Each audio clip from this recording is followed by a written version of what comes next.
देखो, सबसे पहले बात करूंगा कवड़िया श्रद्धालु के बारे में। अभी सावन का महीना चल रहा है, हजारों लाखों श्रद्धालु जाते हैं जल चढ़ाने के लिए, लेकिन उस लाखों के भीड़ में कुछ श्रद्धालु ऐसे होते हैं जो जल चढ़ाने के लिए नहीं जाते हैं। वो कपड़ा तो पहनते हैं एकदम बोलबम जाने वाले कंवरिया की तरह, लेकिन वो कंवरिया श्रद्धालु होते नहीं हैं। कंवरिया वाला कपड़ा पहनकर वहाँ पे मोबाइल चोरी करते हुए बहुत सारे लोग पकड़े गए। बाबा बैद्यनाथ धाम देवघर का एक वीडियो सामने आया है जहाँ पे वह कंवरिया का कपड़ा पहने हुए हैं, लेकिन वह चोर है और वहाँ पे वो मोबाइल चोरी करते हुए पकड़े जाते हैं। देखिए चोर सबको, देखो इतना सारा चोर है, देखिए। देखो, अभी सावन का महीना चल रहा है। आप अगर देवघर जल चढ़ाने के लिए जाते हैं या फिर कहीं भी जाते हैं तो अभी भीड़ ज्यादा चलता है, तो आप लोग सुरक्षित जाइए। भारतीय रेल एक ऐसा सुविधा है जिससे हम एक जगह से दूसरी जगह बहुत ही आसानी से ट्रेवल कर लेते हैं। इंदौर से दिल्ली जा रही ट्रेन में एक महिला सफर कर रही होती है और उनका पर्स, मोबाइल और कुछ कागजात चोरी हो जाता है, जिसके बाद वो महिला गुस्सा में आकर और वहाँ ट्रेन की शीशा तोड़ने लगती। कौन ले गया पर्स आपका? मेरे को नहीं पता। तो शीशा क्यों तोड़ रहे हो आप गाड़ी का? मेरा पर्स चाहिए, बस बात में। भारतीय रेल किसी का बाप का बपोती नहीं।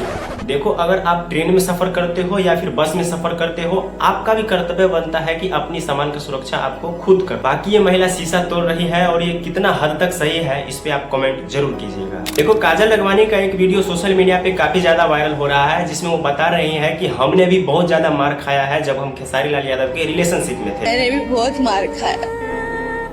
और जब खेसारी लाल यादव से पूछा गया कि क्या काजल लखमानी को आप मारते थे जब वो आपके रिलेशन में थी, तब भगवान की कसम मैं आज तक किसी औरत पे हाथ नहीं उठाया है, उनसे आप पूछ सकते हैं। लेकिन वही काजल लखमानी को जब भोजपुरी बवाल शो से पहले पूछा गया था कि क्या खेसारी लाल यादव जी आपको कभी मारे हैं, तब काजल लखमानी बोलती है कि नहीं, ऐसा कोई बात नहीं है, खेसारी जी मुझे कभी नहीं मारे हैं। कभी हाथ उठाया है खेसारी जी ने? नहीं, हाथ नहीं उठाया। लेकिन वही काजल लखमानी आज ऐसा क्यों बोली कि खेसारी लाल यादव जी हमको मारते हैं? हमको तो लग रहा है कि भोजपुरी बवाल शो का टीआरपी बढ़ाने के लिए ही खेसारी लाल यादव को बदनाम कर रही है। बाकी आप क्या सोचते हो, अपनी कमेंट में जरूर दीजिएगा। देखो, तेजस्वी यादव दशरथ मांझी के 19वीं श्रद्धांजलि पे पहुंचे थे वहां श्रद्धांजलि देने के लिए, लेकिन वहां पे वो बोलने गड़बड़ा जाते हैं।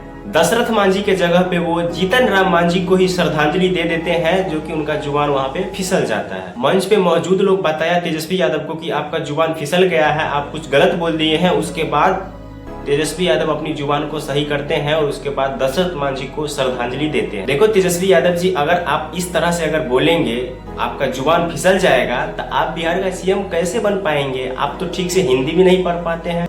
देखो, बिहार में तो अजब का ही राजनीतिक चल रहा है। तेज प्रताप यादव छात्रों के प्रदर्शन कर रहे थे, उसमें जाकर शामिल हुए थे, तो उनको गिरफ्तार करके जेल भेज दिया गया था। और आज फाइनली तेजस्वी यादव को भी पटना पुलिस गिरफ्तार करके और उसे हिरासत में ले लिया है। तेजस्वी यादव ने खुद पोस्ट डाला है कि तेजस्वी यादव गिरफ्तार। बाकी इस राजनीति से आप क्या समझते हैं और इसके प्रति आप क्या सोचते हैं, कमेंट में ज़रूर बताइएगा। ये कहीं न कहीं अलग राजनीतिक हो रहा है अपने बिहार में।